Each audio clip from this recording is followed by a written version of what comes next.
السلام علیکم ورحمۃ اللہ وبرکاتہ۔ بسم اللہ الرحمن الرحیم۔ جب انسان قبر میں جاتا ہے تو وہاں پر اس کو فرشتوں کے آنے پر خوف ہوتا ہے اور ضبط قبر پیش آتا ہے۔ اس پر بھی اللہ گناہ معاف فرما دیتا ہے۔ جب میت قبر میں جاتی ہے تو حدیث پاک میں آتا ہے کہ قبر اس کو دباتی ہے اور یہ دبانا ہر کسی کو پیش آئے گا، نیک انسان کو بھی پیش آئے گا اور بد کو بھی پیش آئے گا۔ حضرت سعد رضی اللہ عنہ کا جب انتقال ہوا تو حضور صلی اللہ علیہ وسلم نے ان کا جنازہ پڑھایا اور جنازے کے پیچھے پنجوں کے بل چلنے لگے۔ تو ایک صحابی نے پوچھا، اللہ کے رسول صلی اللہ علیہ وسلم، آج آپ ایسے کیوں چل رہے ہیں؟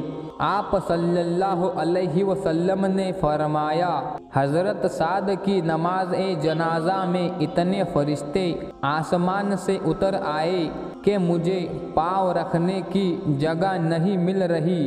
اتنے فرشتے نماز جنازہ میں شرکت کے لیے آسمان سے آئے اور آپ صلی اللہ علیہ وسلم نے آگے فرمایا کہ حضرت سعد کی وفات پر اللہ کا عرش 3 دن تک روتا رہا۔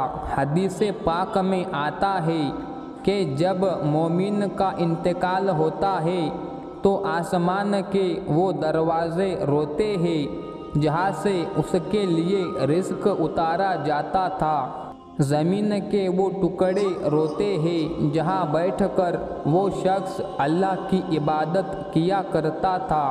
پھر نبی کریم صلی اللہ علیہ وسلم نے ارشاد فرمایا کہ حضرت سعد کو بھی ضبط قبر پیش آیا، جن کی نماز جنازہ اللہ کے محبوب صلی اللہ علیہ وسلم پڑھا رہے ہیں اور جن کی نماز جنازہ میں اتنے فرشتے اتر رہے ہیں کہ پاؤں رکھنے کی جگہ نہیں مل رہی اور جن کی وفات پر اللہ کا عرش بھی رو رہا ہے، ان کو بھی ضبط قبر پیش آیا۔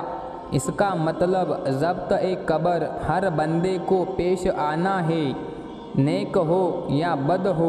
اس کی وجہ یہ ہے کہ ہم دنیا میں جو جائز لذتیں لیتے ہیں تو ان جائز لذتوں کی بھی قیمت ہے۔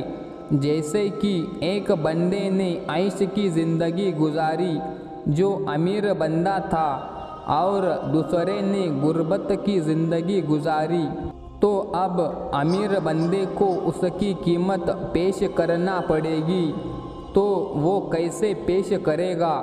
ضبط قبر سے پیش کرے گا۔ غریب آدمی کو کم پیش آئے گا اور امیر آدمی کو زیادہ پیش آئے گا۔ اس لیے ہمارے بزرگ جائز لذتوں سے بھی پرہیز کرتے تھے، ہم تو ناجائز کے پیچھے بھاگتے پھرتے ہیں۔ ایک بزرگ فرماتے ہیں کہ میرے والد جب کھانا کھانے کے لیے بیٹھتے، میں چھوٹا بچہ تھا، ان کے ساتھ بیٹھ جاتا تو وہ ایک لقمہ سالن میں ڈبا کر منہ میں ڈالتے اور ایک گلاس پانی اٹھا کر سالن میں ڈال دیتے تھے۔ مجھے یہ بات سمجھ نہیں آتی تھی، میں پوچھتا تھا، ابو اتنا مزیدار سالن امی نے بنایا ہے پر آپ نے اس میں پانی ڈال کر اس کو بے مزہ کر دیا۔ وہ اس بات کا جواب نہیں دیتے، صرف اتنا کہتے تھے، تم اپنا کام کرو، مجھ سے یہ باتیں نہ پوچھو۔ پوری زندگی انہوں نے کچھ نہیں بتایا۔ جب ان کی وفات ہوئی تو پھر والدہ نے ہمیں بتایا کہ بیٹا، وہ کہتے تھے یہ نفس ہمارا دشمن ہے، ہم اس کو دنیا میں لذتیں کیوں دیں؟ اس لیے جب لذیذ کھانا آتا اس کو بے مزہ کر کے کھا لیتے تھے کہ پیٹ بھرنا مقصد ہے، پیٹ تو بھر جائے گا، ہم لذتوں کے پیچھے کیوں پڑے؟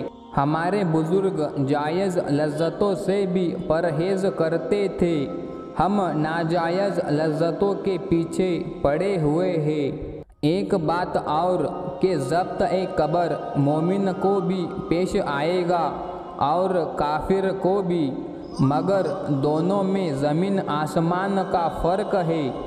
جب یہ کافر پر پیش آئے گا تو قبر کی دیواریں اس کو دبائے گی، حتیٰ کہ ایک طرف کی پسلیاں دوسری طرف چلی جائے گی، اس کی ہڈیاں ٹوٹے گی، اس کو تکلیف ہوگی، اور مومن کو ضبط قبر پیش آئے گا، وہ تکلیف کا باعث نہیں ہوگا۔ یہ ایسا ہی ہے جیسے آپ کے سر میں درد ہو تو آپ نے بیٹے کو بلا کر کہا، بیٹا سر دبا دے۔ بیٹے کے سر دبانے سے آپ کو تکلیف نہیں ہوتی، راحت مل رہی ہوتی ہے، اور یہ دبانا راحت کا سبب بن جاتا ہے۔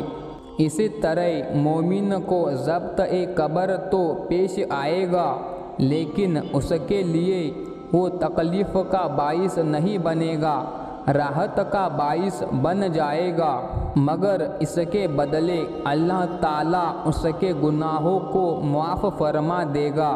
قیامت کے دن اللہ تعالیٰ صرف اپنے فضل سے اور اپنی رحمت سے اپنے بندوں کے گناہوں کو معاف فرما دے گا، بندوں کا کوئی عمل نہیں ہوگا، اللہ کی رحمت کا اظہار ہوگا۔ مفسرین نے لکھا ہے، قیامت کے دن نیک لوگ، شہداء، صالحین اور انبیاء شفاعت کریں گے۔ جب سب شفاعت کر دیں گے، جنتی سارے کے سارے جس کی چاہے شفاعت کریں گے۔ ایک ایسا وقت آئے گا کہ کوئی شفاعت کرنے والا نہیں ہوگا، تو اللہ فرمائے گا، ہر شفاعت کرنے والے نے شفاعت کی اور اپنی رحمت کا اظہار کیا، اب میں پروردگار اپنی رحمت کا اظہار کرتا ہوں۔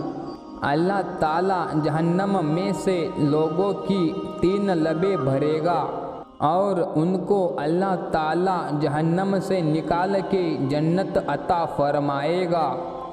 دونوں ہاتھوں کو جب ملاتے ہیں تو اسے لب کہتے ہیں۔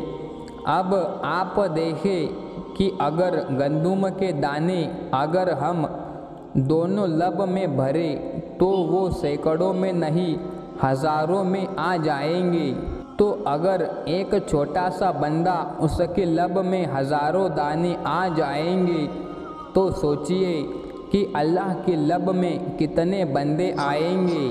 حدیث پاک میں آتا ہے کہ اللہ کے رسول صلی اللہ علیہ وسلم اللہ تعالیٰ سے رحمت کی دعا فرما رہے تھے، تو حضرت ابو بکر رضی اللہ تعالیٰ عنہ آپ صلی اللہ علیہ وسلم سے گزارش کرنے لگے، اے اللہ کے حبیب، آپ اللہ سے رحمت کی دعا کیجئے تاکہ اللہ تعالیٰ آپ کی امت پر مزید رحمت فرما دے۔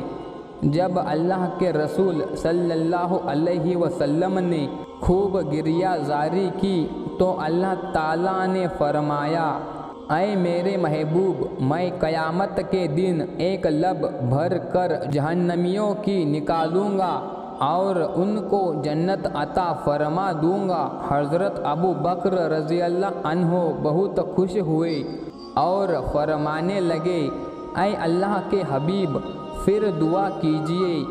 تو حضرت عمر رضی اللہ تعالی عنہ نے پوچھا کہ اے ابو بکر، آپ کو پتہ ہے اللہ کی لب کتنی بڑی ہوگی؟